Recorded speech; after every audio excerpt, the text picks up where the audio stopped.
Estamos começando agora mais um programa Pensamento Crítico, uma produção do Instituto de Estudos Latino-Americanos da Universidade Federal de Santa Catarina. E hoje nós vamos tratar de um tema que é muito próximo aí da discussão que a gente faz quando fala de América Latina, que é justamente o imperialismo e as relações que existem entre a política externa brasileira e os Estados Unidos. Para isso, nós convidamos a Rita Coitinho, que fez um trabalho magistral sobre essa temática e que pode nos trazer vários elementos sobre essa questão. E junto com ela, vamos discutir também com o professor Valdir Rampinelli, que é da nossa equipe aqui do Instituto. Então, começamos contigo, Rita, né? Como é que tu percebes ou percebestes nesse trabalho que tu realizaste essa relação Brasil-Estados Unidos no contexto do imperialismo? Boa tarde, Elaine, Rampa, tudo bem? Obrigada pelo convite, né, por estar aqui, poder falar um pouquinho desse trabalho, que o professor Valdir Rampinelli foi muito importante também para o desenvolvimento desse trabalho, né, ele me emprestou vários livros, me deu várias dicas, então já deixo aqui público esse agradecimento. Então, a gente procurou discutir como que a relação Brasil-Estados Unidos interfere diretamente na formulação da política externa brasileira. A gente estudou dois momentos específicos, a época da chamada política externa independente, que a gente pegou ali o Jânio Quadros e o João Goulart, e depois a gente estudou os anos do governo do PT. Por quê? Porque a gente entendeu que foram dois momentos da história brasileira em que houve ensaios de uma política externa um pouco mais autônoma em relação aos Estados Unidos. No nosso estudo, nós procuramos demonstrar que a presença dos Estados Unidos na formulação das políticas de Estado do Brasil, ela vai se ampliando no século XX e vai ficando mais intensa a partir do fim da Segunda Guerra Mundial e do início da Guerra Fria, né? Toda a América Latina, ela passa a ser uma área de influência fundamental para os Estados Unidos, principalmente como a formação de um bloco coeso, né, na luta ideológica entre o capitalismo e o socialismo, né, que se desenhava ali no início daquela Guerra Fria. Então, a gente tentou mostrar como em todas as instituições de Estado do Brasil, comissões formadas por técnicos estadunidenses foram trazendo formulações para a economia, né, para a política externa e também para a política cultural brasileira. E, de certa maneira, com mais tensões aqui ou ali, as relações que o Brasil estabelecia com seus vizinhos e também com os outros continentes, ela passa, a partir do início da Guerra Fria, a ser cada vez mais pautada pelas necessidades, né, de Estado dos Estados Unidos da América, muito mais do que pelas necessidades de Estado do povo brasileiro, né. Mais ou menos essa a intenção do trabalho, e a gente pega esses dois momentos, porque são políticas que têm algumas diferenças entre si, mas em que há uma tentativa dos governos de se destacar desse alinhamento direto, né, com a política externa americana. Então, buscam relações diferentes com a África, com a Ásia, até com os países, no caso do Jânio e do Jango, com os países do leste europeu, uma tentativa de reaproximação com a China. Tudo isso foi sendo moldado, né, na política externa independente, que foi derrubada com o golpe de 64, e no governo Lula isso teve um pouco mais de duração, né, porque foram duas gestões, mais pelo menos o começo do governo Dilma, onde essa linha de uma política externa autônoma e multilateral foi mais trabalhada dentro do Estado brasileiro. Rampinelli, tu poderias, então, falar um pouquinho, né, a Rita coloca essa questão aí de como que nesses dois momentos do Brasil, o Brasil conseguiu uma política um pouco mais autônoma, e como é que tu observas isso, né? Existe essa possibilidade, então, de que se descolhe um pouco desse domínio, dessa hegemonia estadunidense no controle das políticas na América Latina? Muito difícil, porque os Estados Unidos são um país imperialista. Desde 1800, eles vão estabelecendo doutrinas da América Latina, e doutrina é sempre um corpo fechado. A primeira delas é a doutrina Monroe, de 1823, em que eles afastam a Europa da América, principalmente a Inglaterra, e vão dizer o seguinte: agora a América será nossa. E claro, é uma doutrina que vem revestida por um anticolonialismo, por uma segurança regional e por uma soberania da região. Tudo falso. Na realidade, eles estão tirando a Europa, e mais especificamente a Inglaterra, e agora a América será deles. Inclusive, a doutrina Monroe, vejam lá, ela surge por conta de Cuba. Acontece que a Inglaterra estava interessada em Cuba e os Estados Unidos também. Então, eles criam essa doutrina para dizer, ela será nossa. Logo em seguida, em 1832, vem o Destino Manifesto, que é o expansionismo territorial. E aí eles avançam sobre o Caribe, eles avançam sobre o Oeste, eles avançam sobre o Sul, pegando o México. E tudo em nome de Deus, diziam eles, porque nós somos civilizados, vocês são bárbaros, nós fazemos história, vocês carecem dela, e as riquezas da humanidade é para nós, e não para vocês. Não bastasse essa doutrina, no final do século XIX vem outra, porque o norte industrializado vence o sul agrário e os Estados Unidos se tornam uma potência e precisam de mercado. E aí, então, vem aquilo que se chama a doutrina do pan-americanismo. Vejam que, durante o século XIX, essas duas doutrinas, elas impuseram nas relações do Império com toda a América Latina a dominação de Washington. E entrando no século XX, vem a diplomacia do dólar, vem o Big Stick, e vem a política da boa vizinhança, que a Rita comentava. Na realidade, de bom vizinho nada tem, é que eles vislumbram a Segunda Guerra Mundial, dela vão participar, e precisam de três coisas da América Latina: soldados para defender os interesses deles na Europa, lá se vão pracinhas brasileiros e colombianos e de outros países, precisam de matéria-prima, e a América tem que abrir as suas fronteiras e praticamente entregar gratuitamente toda esta riqueza, e precisam usar o nosso território para chegar à África. Criam, inclusive, uma base em Natal. E eles vão estabelecer, então, essa dominação. Nós vamos ter um contrassenso a isso durante os estados populistas que vamos ter na América Latina. Mas, afora isso, é uma dominação completa.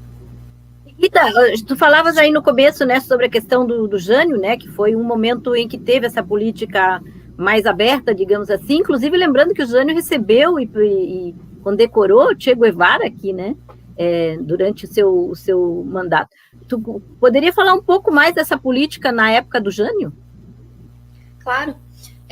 Então, Jânio Quadros é um político de direita, né, eleito de uma maneira surpreendente, e que teve como vice o João Goulart, que era do Partido Trabalhista. É bom lembrar os ouvintes que naquela época a eleição do presidente e do vice era descasada, né? O pessoal votava para o presidente e votava para o vice. E aí deu essa composição diferentona, né? Que quando a gente olha com o olhar de hoje parece um pouco estranho. Então, o Jânio, ele é eleito com uma pauta conservadora e nos costumes, né?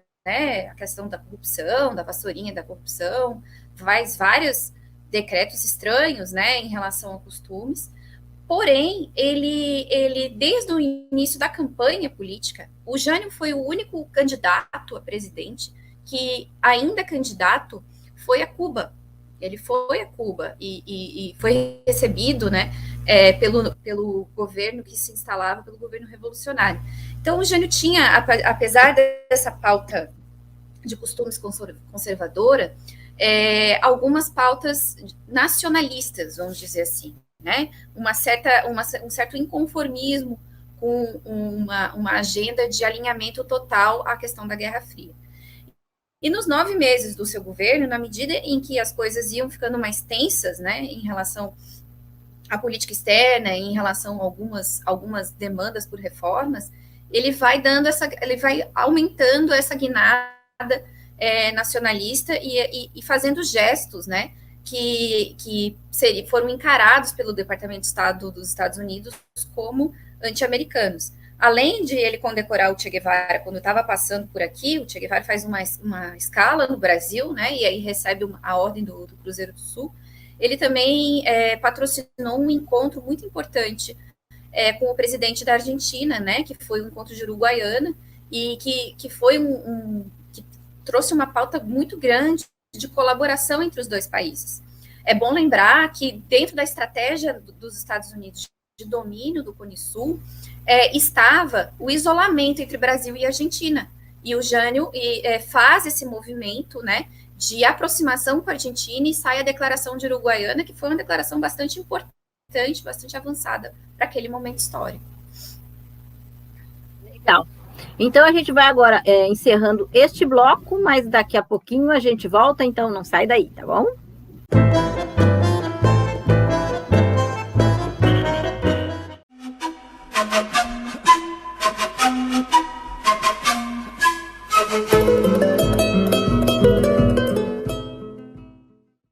Jacob Gorender nasceu no Rio de Janeiro em 1923, foi historiador, filho de judeus russos. Ele entrou para a Faculdade de Direitos de Salvador em 1941. Na mesma época, ele se filiou ao Partido Comunista Brasileiro. Jacob Gorender também lutou pela Força Expedicionária Brasileira na Europa durante a Segunda Guerra Mundial. Ele foi um marxista de grande imaginação sociológica, avessa a transposições mecânicas. Sua obra é considerada polêmica, como é sempre a obra de um grande pensador que ousa sair do lugar comum. Gorender foi expulso do Partido Comunista Brasileiro por discordar das orientações políticas do partido e, em 1967, criou o Partido Comunista do Brasil Revolucionário, PCRB. Ele foi preso e torturado durante a ditadura militar, no ano de 1970, e condenado a 2 anos de prisão. Foi na prisão que, ao mesmo tempo que dava aula sobre o escravismo a outros presos, esboçou em curso a proposta de transição do escravismo ao capitalismo, redigida posteriormente como uma das suas principais obras, O Escravismo Colonial. Jacob Gorender tem um aporte muito importante sobre o estudo do escravismo colonial, trazendo na sua obra uma análise diferenciada da historiografia corrente.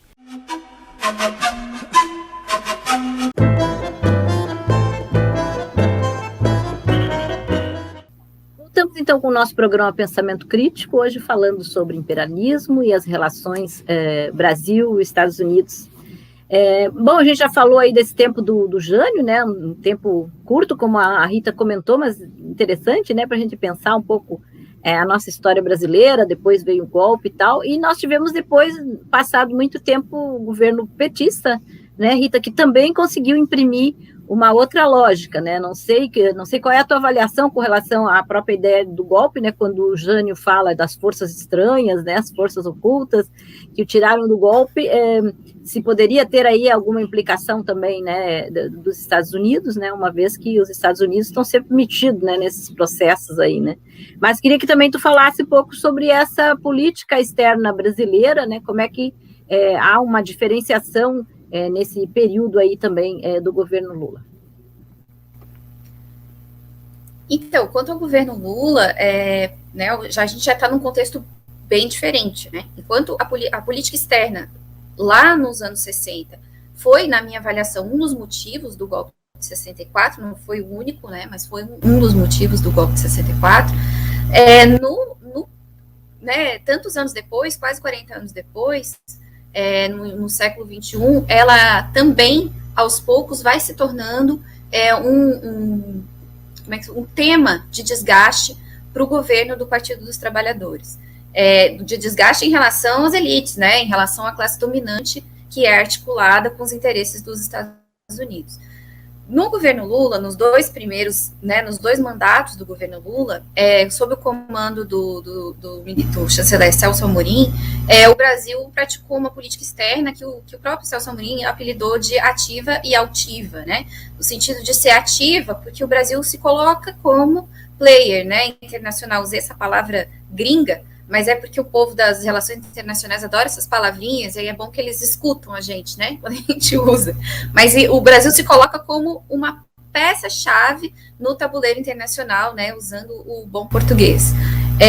Então, ele vai fazer articulações com os países médios, né, com os países do antigo terceiro mundo, com os países que, de alguma maneira, querem jogar um papel mais importante no tabuleiro internacional e que são encontram dificuldades até pelo formato das instituições internacionais e pela grande influência que os Estados Unidos têm nesse momento histórico, né? No final dos anos 90, os Estados Unidos estão, depois da queda do Muro de Berlim, com a bola toda, né? Como os grandes vencedores da Guerra Fria.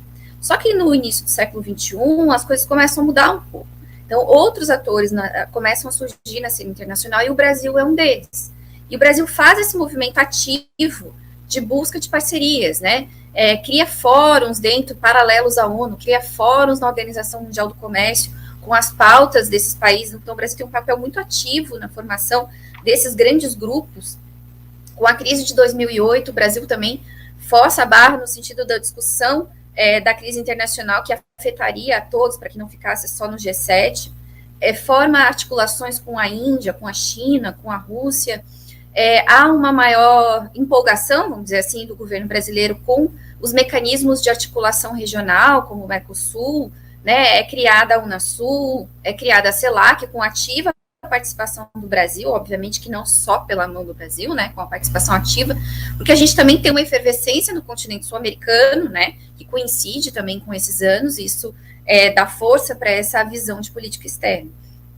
E essa política externa ativa e altiva, ela começa a render frutos já no final ali do primeiro mandato do governo Lula, né, uma série de acordos vão surgindo na área internacional, há um fortalecimento do multilateralismo nas decisões da Organização Mundial do Comércio, por exemplo, e isso começa a incomodar setores que já estavam, que continuavam dominando, né? Então, para os Estados Unidos, a ideia de um crescimento do multilateralismo, de uma diversificação dos atores no cenário internacional, nas decisões de comércio, nas decisões de política internacional, começa a ser muito impertinente, vamos dizer assim, né? E junto com isso a gente tem a ascensão irresistível da China, né, como grande potência, tudo isso nesse mesmo caldo. E isso vai levando a uma situação de agitação, né, dentro do Brasil e também em outros países da América Latina por parte da grande mídia, por parte dos setores mais ligados à política americana, né? E há, de fato, como é que se diz, quase que uma sistemática de notícias contrárias à política externa brasileira nos grandes jornais, né? Então, quando o Brasil se propõe, por exemplo, a mediar o acordo com o Irã, por exemplo, em relação às armas à produção nuclear, ele é tido pela mídia brasileira como alguém metido, né? O que o Brasil tem a ver com isso? Então, isso é sintomático de como que essa política externa mais ativa e altiva, embora ela não fosse de ruptura, como ela já começa a incomodar esses setores. Nélio, queria que tu falasse também um pouquinho sobre essa política petista, né? Mas sei que tu também quer dar um pitaco aí sobre o tempo do Jânio. Diz aí. A Rita comentou que o Jânio Quadros visitou Cuba quando era candidato, já eleito. A mesma coisa ele fez com Portugal. E ele esteve em Lisboa como eleito, mas ainda não havia tomado posse, e a ditadura fascista portuguesa acompanhava com muito cuidado todas as eleições presidenciais no Brasil. E em Portugal, mais especificamente em Lisboa, ele não deu nenhuma entrevista. Isso chamou muito a atenção da ditadura fascista, dos jornais portugueses e de todos aqueles que apoiavam o colonialismo. E é o Jânio Quadros, o primeiro presidente brasileiro a romper com o fascismo português e não apoiar mais as colônias que Portugal tinha na África e na Ásia. Tanto que o governo anterior ao Jânio Quadros, Juscelino Kubitschek, deu apoio integral político na ONU, votou favorável a Portugal em tudo, porque ele tinha com Portugal relações afetivo-históricas, político-ideológicas, religioso-eleitorais, estratégico-táticas. Então, a política internacional de Juscelino Kubitschek em relação ao colonialismo português foi rasteira, humilhante, vergonhosa. Nós tínhamos um representante diplomático na ONU, Donatello Grieco, que chegou a soltar esta frase: tocar em Portugal é tocar no Brasil. Tocar em Portugal é tirar dele as colônias. Então, foi uma defesa intransigente.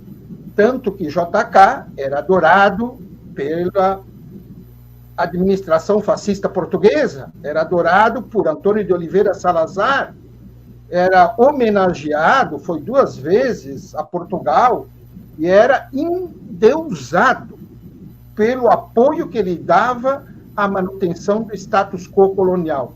Quem vai romper isso será Jânio Quadros. E caberá ao governo de João Goulart continuar a política anticolonialista do Jânio Quadros e votar na ONU contra Portugal. É o primeiro voto histórico que o Brasil dá contra Portugal e o seu colonialismo na ONU. Veja, então, que é isso que a Rita colocava, é de suma importância. É a política externa independente que eu considero mais avançada, superior à política do próprio Lula e da Dilma. Por quê? Porque uma política nacionalista não é anti-imperialista, mas ela vai defender pontos essenciais, como a autodeterminação dos povos, o desarmamento, relações com todos os países, inclusive os socialistas, e tem uma política bem específica contra o colonialismo, a política externa independente.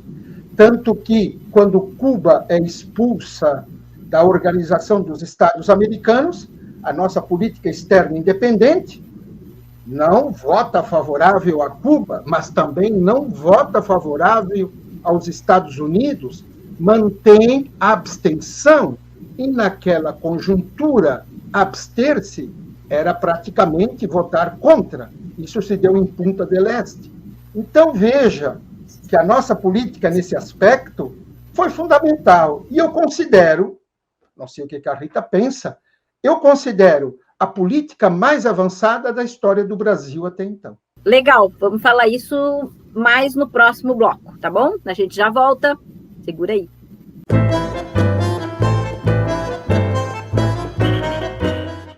Voltamos então com o nosso programa Pensamento Crítico, uma produção do Instituto de Estudos Latino-Americanos da Universidade Federal de Santa Catarina. E hoje falando sobre imperialismo, política externa. A gente falava, né, sobre a política externa do Lula, e o Rampinelli colocou no segundo, na sua fala agora, sobre que acha que a política do Jânio Quadros está mais avançada.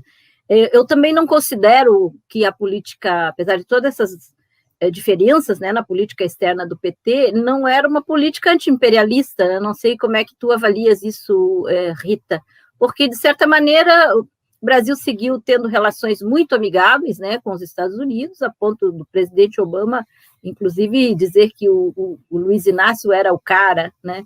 Então, assim, também não houve um confronto com o imperialismo, né, como a gente viu, por exemplo, no caso da Venezuela. Então, uma política que tentou se abrir para outros espaços no mundo, mas não fez nenhum confronto com o Império. Como é que tu avalias? Bom, acho que são, de fato, momentos históricos diferentes, né, e concepções diferentes. Eu não tenho dúvidas de que o Celso Amorim, né, o chanceler do Lula, é um funcionário muito acima vamos dizer assim, muito acima do comum em termos de concepção de política externa, né? É um sujeito muito sagaz na condução da política externa e muito conectado com o que havia de novo na arena internacional. Mas, de fato, há ali um peso da tradição do Itamaraty né? A gente fala um pouquinho sobre isso eu falei sobre isso um pouquinho no trabalho também, né? Há um peso institucional do Itamaraty na formulação da política externa brasileira. É claro que as figuras que aplicam, que implementam a política externa são diferentes entre si. Você vai ter quadros do Itamaraty muito mais vinculados ao pensamento neoliberal e que navegaram muito bem nos governos do PSDB, por exemplo, e vai ter outros quadros, né, com um perfil mais nacionalista, eu diria, né, não diria declaradamente ou de uma maneira muito bem formulada, anti-imperialista, né, que é o caso do Celso Amorim, do próprio Samuel Pinheiro Guimarães e tantos outros quadros que foram importantes na definição da política externa do governo Lula. A gente também tem a presença de uma figura que não tinha proeminência pública, mas que, do ponto de vista da formulação da política externa, foi muito importante, diria que tinha o mesmo peso que o Celso Amorim, que era o Marco Aurélio Garcia, né, que era assessor de Relações Internacionais do Lula, e era um quadro muito importante dentro do PT e da Secretaria de Relações Internacionais do PT, e que tinha um viés bastante mais moderado do que, por exemplo, a gente vai ver na política externa venezuelana, por exemplo, ou mesmo de outros países latino-americanos. Então, há, de fato, essa moderação do discurso. Porém, na medida em que o Brasil se lança no cenário internacional como um jogador de peso, e ele articula esses blocos, forçando uma maior participação e uma multilateralização da política internacional, ele acaba incomodando o imperialismo, ainda que não haja, talvez, uma declaração de princípios em relação a ser anti-imperialista, né? Mas o imperialismo, ele se sente atingido, né, por essa ampliação do cenário internacional. Então, países antes tidos como periféricos na política internacional, como é o caso do Brasil, mas também da Índia, por exemplo, que não é um país que não tem nada a ver com socialismo, né? O governo indiano é um governo nacionalista, inclusive depois com o Modi, tem toda uma agenda conservadora também, né, na parte dos costumes, mas que joga ali um papel de tensionamento, vamos dizer, no cenário internacional, para que haja maior participação de outras agendas e de outros países. Então, é nesse sentido que o imperialismo se sente atingido, né? Quando o Brasil, por exemplo, põe dinheiro, né, do BNDES para projetos de infraestrutura na América do Sul, há ali um deslocamento de capital de investimentos que poderiam vir dos Estados Unidos e passam a não vir mais, né?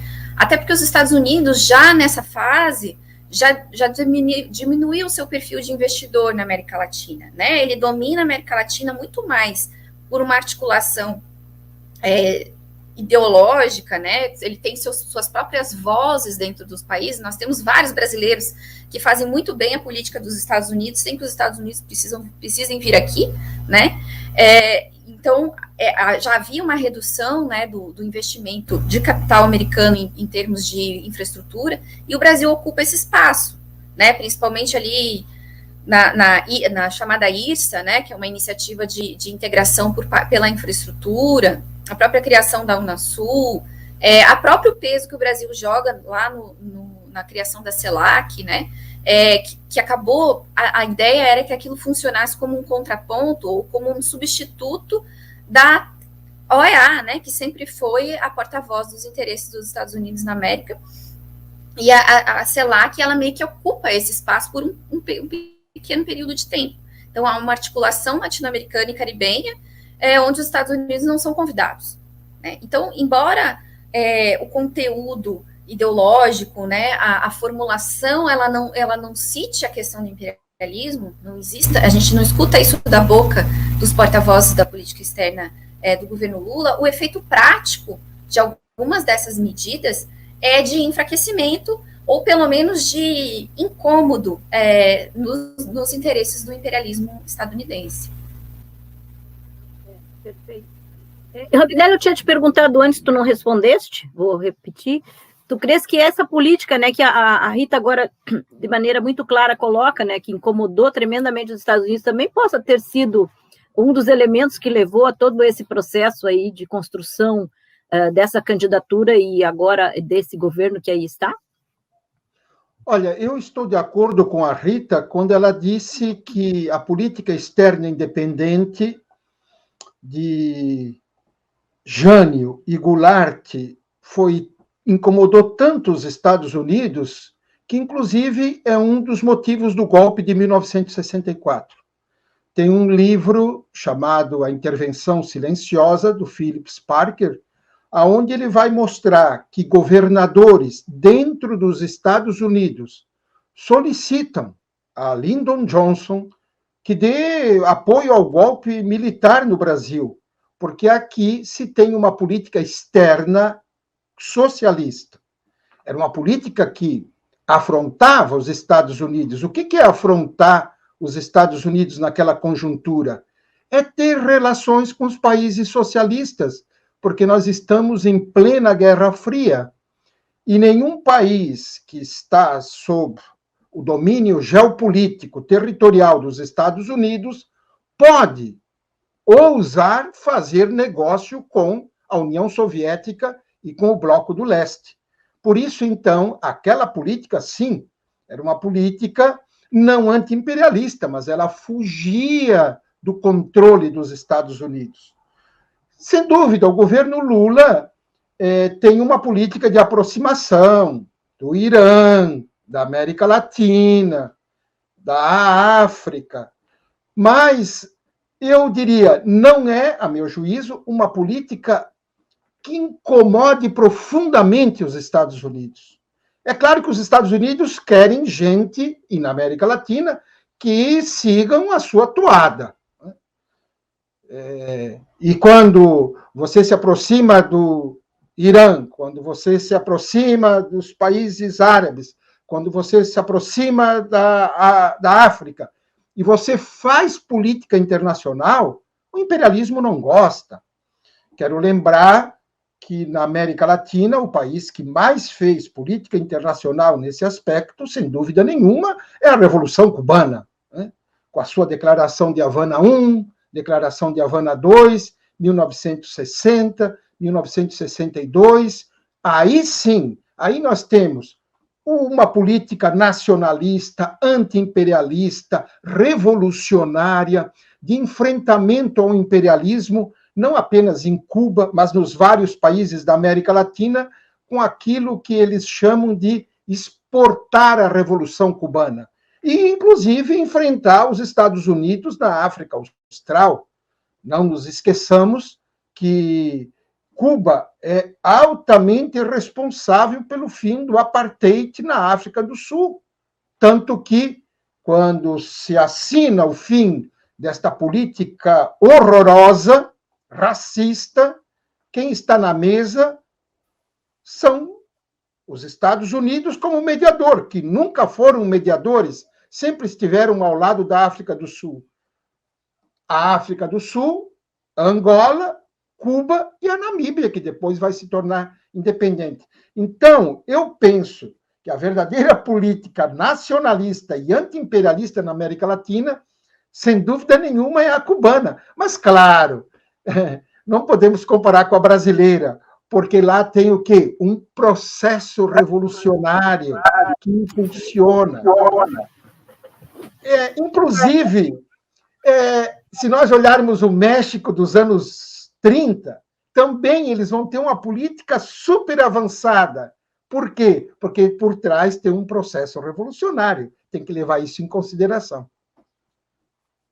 Isso mostra, né, como que é difícil enfrentar o imperialismo, né? Porque os países que efetivamente se colocam em choque, ou mesmo como o Brasil, que nem tão em choque se colocou, né, já recebe bombardeio, quer dizer, é muito difícil enfrentar o imperialismo. Nós estamos vendo Cuba agora aí também passando por toda essa fase, né? E talvez por isso muitos dos nossos políticos tenham tanto medo, né, de atuar nessa perspectiva.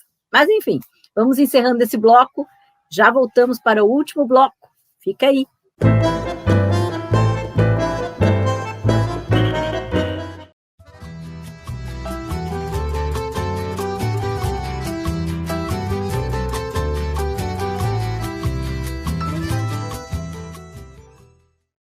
Antônio José de Sucre foi um militar e estadista venezuelano, herói da independência. Tinha só 15 anos de idade quando se juntou à luta pela libertação da Venezuela, em 1810, com as tropas do general Francisco de Miranda. Amigo íntimo de Simão Bolívar, foi seu mais leal soldado.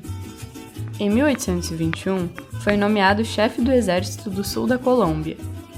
Dirigiu e venceu a Batalha de Pichincha, em 1822, assegurando a libertação do Equador. Com Bolívar, também venceu a Batalha de Ayacucho, em 1824, consolidando a independência definitiva da América Hispânica. A ele, Bolívar confiou as mais importantes batalhas e o nomeou presidente da Bolívia. Seria, sem dúvida, o sucessor do libertador. Mas o mesmo grupo de generais que traiu Bolívar, iniciando a balcanização da América do Sul, promoveu o assassinato de Sucre em junho de 1830, nas montanhas de Berruecos, próximo a San Juan de Pasto, na Colômbia, quando seguia para Quito. Com ele, morreu também o sonho da Pátria Grande. Glorioso Antônio José de Sucre e toda a bondade.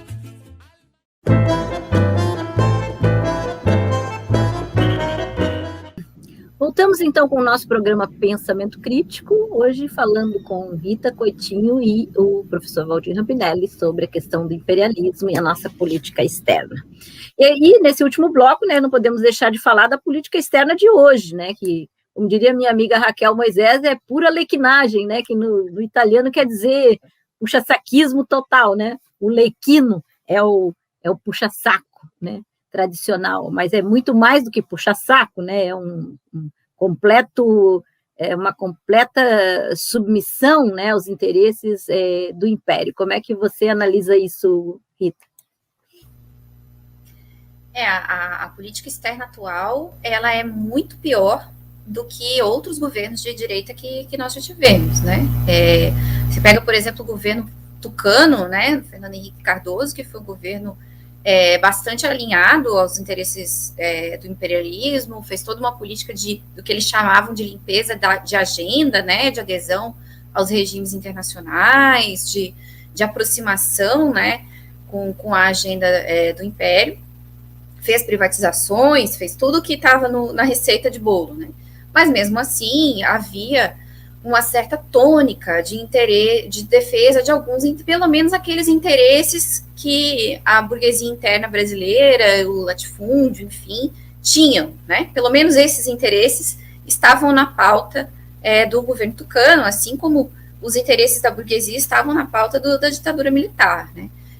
Agora, no governo Bolsonaro, nós temos uma política externa que é uma política externa de pura propaganda, de pura pirotecnia, não tem conteúdo de interesse, inclusive comercial, do próprio grosso da classe dominante brasileira, né? Então, com exceção do rentismo, né, que nunca deixa de ganhar dinheiro, o latifúndio brasileiro, né, os exportadores de carne, os exportadores de grãos, têm tido problemas com esse governo, por conta da sua pirotecnia em relação à Amazônia, por exemplo, né? Bota fogo na Amazônia, diz que faz e acontece, libera garimpo ilegal, e aí, por exemplo, aquele latifundiário certificado lá de Minas Gerais, que vende gado ultra caro para a Europa, perde mercado, né? Porque e agora essa questão da agenda verde, você deixa de vender.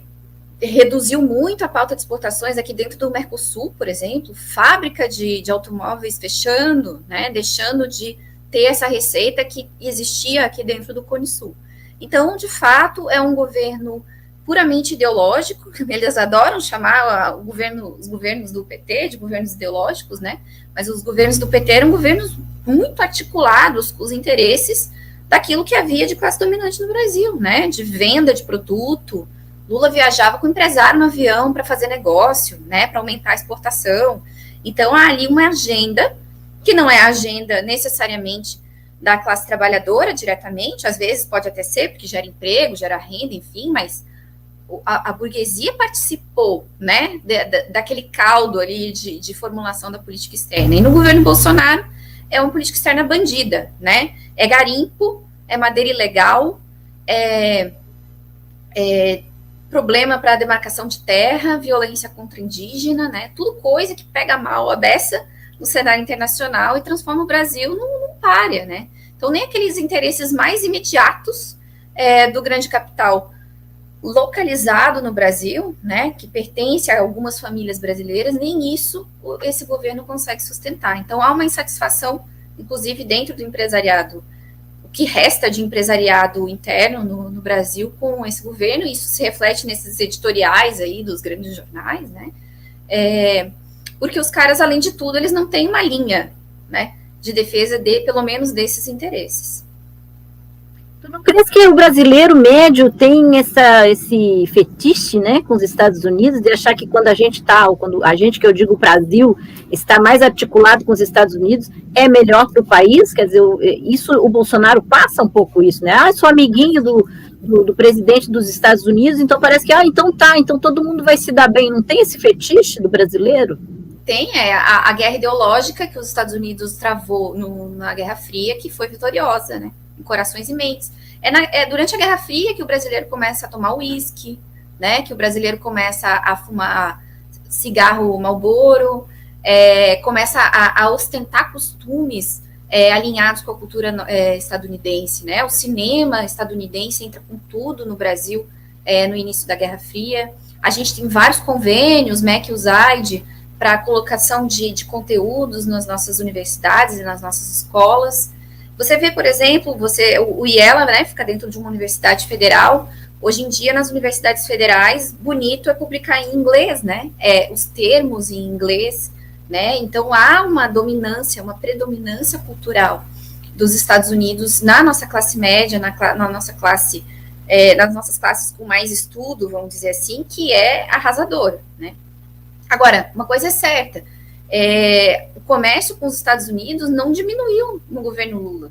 Pelo contrário, ele se ampliou, né? Então, as relações comerciais durante a política externa ativa e altiva com os Estados Unidos foram as melhores possíveis, né? Houve um baita incremento da pauta de exportações do Brasil para os Estados Unidos e de importação de produtos dos Estados Unidos, afora a questão dos investimentos externos e tal. Então, é uma ilusão, né? O que o governo Bolsonaro faz, ele é um mercador de ilusões, é um mercador de discursos.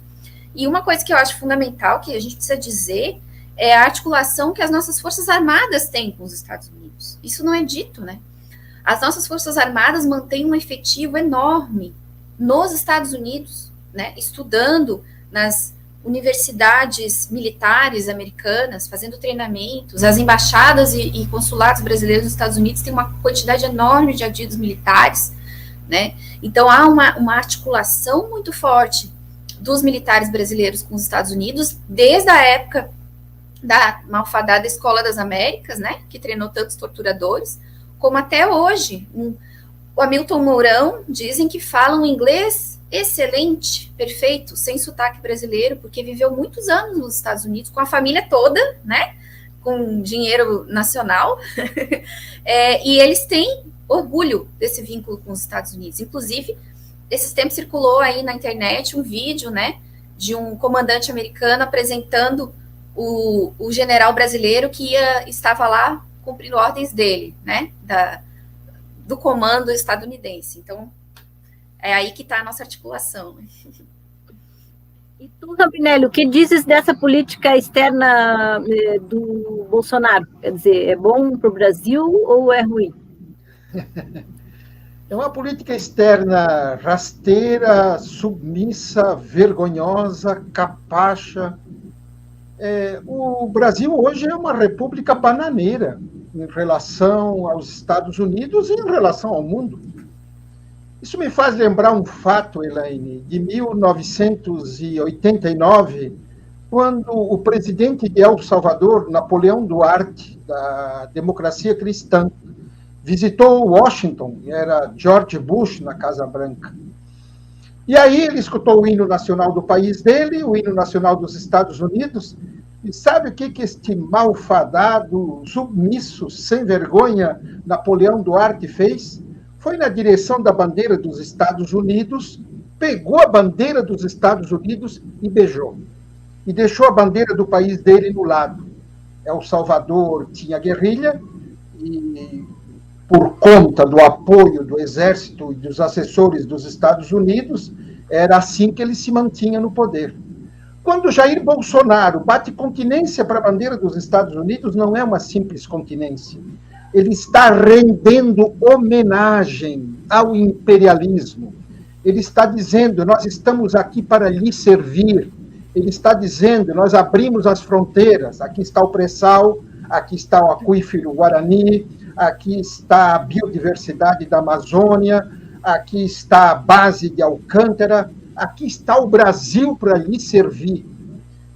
Isso que a Rita dizia, comparando com os governos tucanos, eu até faria uma comparação, Rita, com a ditadura militar, não toda ela, mas com o Ernesto Geisel, um ditador, mas que tinha uma política externa chamada pragmatismo responsável.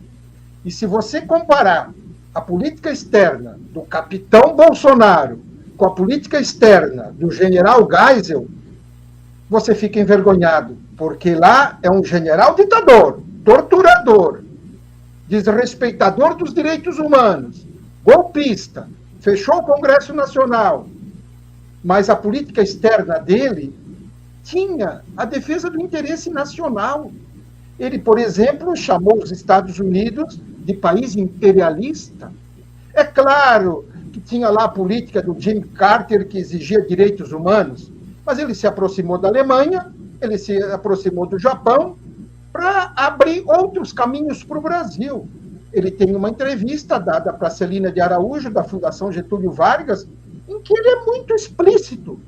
Esses imperialistas, Estados Unidos, rompe um acordo militar com os Estados Unidos, de pouca monta, mas rompe. Então, veja como se comporta um ditador brasileiro comparado nacionalista, né? Bolsonaro. Né? Nacionalista de verdade, não de mentirinha, como é o... Defendia, pelo menos, o interesse da classe dominante aqui. Este aqui é um safado. A nossa política externa é chacota mundial. Bom, o nosso programa vai terminando, mas eu queria pedir para a Rita, para ela falar um pouquinho, mostrar, inclusive, né, Rita, o livro, né, que tu tens justamente sobre essa questão, né, da política externa brasileira, que a gente sempre dá dicas de livro aqui no nosso programa, é legal tu mesmo apontar aí o teu trabalho. Legal, obrigada. O meu livro que saiu da tese se chama Entre Duas Américas, Estados Unidos ou América Latina. Foi publicado pela editora Insular em 2019. O livro resultou da tese, a tese tem um título um pouquinho diferente, né? Eu chamei de Entre Duas Américas, Geografia da Inserção Regional do Brasil, porque, né, é uma tese que foi defendida no Departamento de Geografia da UFSC, né, e esse subtítulo foi um pouquinho transformado durante a editoração do livro, né, até porque tem mais a ver, eu acho, para quem, né, procura e olha a capa, saber do que se trata. E Entre Duas Américas eu tirei de José Martí, né, que falava que havia duas Américas, né, a América dos gringos, e ele falava de uma América hispânica, e eu incluí o Brasil dentro desse rol que Martí falava, até porque, apesar, né, das nossas pequenas diferenças linguísticas, a gente tem muito mais proximidade pela nossa história, né, pelas nossas condições de desenvolvimento dos países latino-americanos, todos eles, né, incluindo o Caribe, do que dos Estados Unidos da América. Então, por isso, Entre Duas Américas, né, a ideia de uma oscilação da política brasileira entre uma articulação com os Estados Unidos e uma articulação latino-americana e autonomista, né, mais ou menos essa é a ideia geral do trabalho. Obrigada pela oportunidade de mostrar. Legal, então quem tiver interesse no tema, quiser comprar, entra aí no site da Insular, né, do nosso querido amigo Nelsinho Rolim. E a gente, então, vai encerrando o nosso programa por aqui, tá bom? Mas a gente volta. Um grande abraço para todo mundo. Tchau.